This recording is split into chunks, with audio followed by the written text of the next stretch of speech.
La prima presentazione fuori sede degli accademisti della Farnesina in occasione del rapporto nazionale dei 94 segretari provinciali dell'Opera Balilla.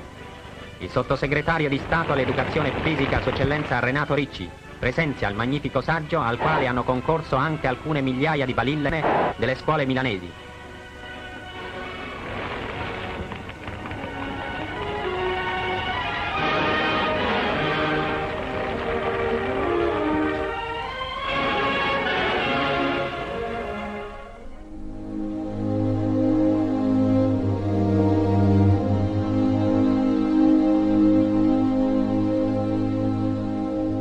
Io mi chiamo Corrado Liberati e sono nato a Roma il 2 gennaio 1927. Per la verità devo dire una cosa, che io sono nato il 26 dicembre 1926, però mio padre mi ha iscritto all'anagrafe 2 gennaio 27, capito? Sicché seguendo la mia, chiaramente diciamo la carta d'identità, ho 93 anni, ma invece se no c'erano 94. E io appunto sono partito volontario nella Repubblica Sociale Italiana, inizialmente perché venne una notizia nei primi del 44, venne sulla Nazione la notizia che si riunivano i giovani che volevano andare nelle Fiamme Bianche, che erano a Pozzolatico.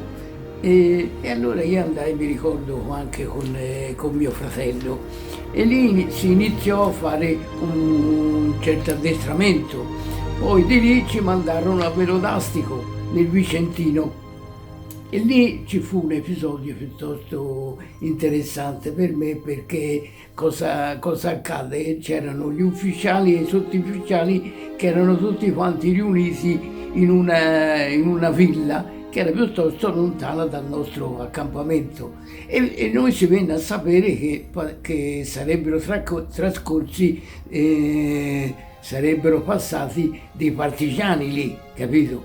Sicché, trovandosi in difficoltà, allora io presi un pochino la situazione in mano e che cosa dissi? Mettetevi tutti quanti dentro le tende, in maniera che loro pensino che il campo è deserto. E poi io mi misi con due bombe a mano e il fucile con la pallottola in canna, e diciamo lì nel muro, nell'ingresso, per vedere cosa accadeva. Infatti arrivarono partigiani, però cantando andarono via e grazie a Dio non successe nulla.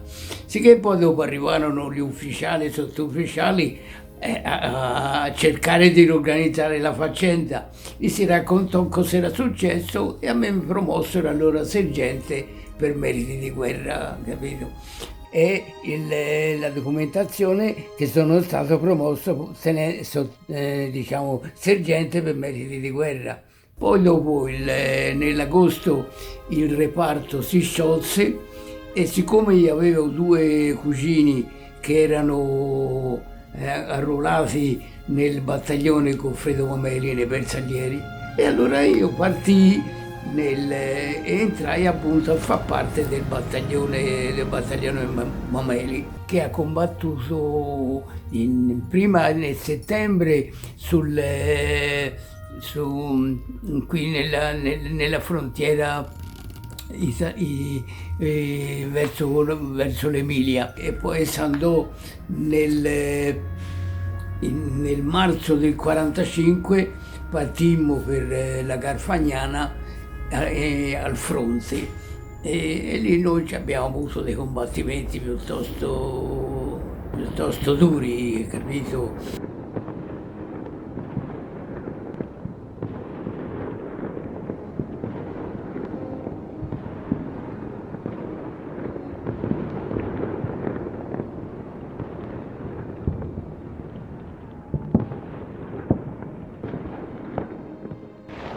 E io addirittura dovetti andare insieme a un altro bersagliere, perché i tedeschi si erano già ritirati e avevano abbandonato tutti i collegamenti diciamo, in una villa dove loro erano allegrati, che noi ci mandarono lì e noi staccammo tutti i fili e tutto quanto, ma poi ci accorgemmo invece che c'era dell'altro materiale piuttosto interessante, capito? E allora si trovai un camion, c'era un carretto con le bande piuttosto alte, caricammo tutto lì e andammo per riportarlo, però dopo si fu presi di mira, ci sparavano contro una cosa o un'altra, quindi fu una cosa piuttosto, e di lì mi dettero la medaglia d'argento. Questa qua, che è la più importante, è la medaglia d'argento. Scelto per una missione rischiosa, si portava con altro bersagliere nelle linee più avanzate per distruggere i collegamenti lasciati intatti dalle truppe in ritirata. Giunto sul posto trovava, oltre alle apparecchiature esistenti, una notevole quantità di materiale bellico. Con un carro rinvenuto sul luogo recuperava detto materiale e trainava il pesante mezzo attraverso zone battute dal fuoco nemico, con assoluto sprezzo del pericolo.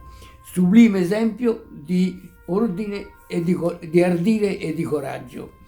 Questa è la medaglia. E poi, pensa, sono state date le croci di croce di ferro, 30 croci di ferro di seconda classe, poi 6 medaglie d'argento, compresa la mia, va bene, poi medaglie di bronzo. Te pensa che addirittura quando tornarono dal fronte nel settembre del 44, addirittura c'era un poster grandissimo e c'era la fotografia e c'era il generale Graziani che decorava il tenente Dani e c'era scritto "Sei la nostra certezza".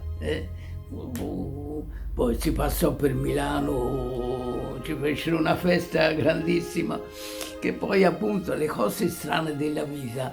Nel 15-18, quando ci fu la guerra, capito? Un giorno, io ero a Firenze, fecero una grande festa, diciamo, per ricordare i combattenti e transitarono, diciamo, i veterani con le loro decorazioni e tutto quanto lungo Firenze, capito? E quindi mi rimase impressa a me, capito? E poi ci siamo trovati a fare la stessa cosa che in effetti hanno fatto loro, capito?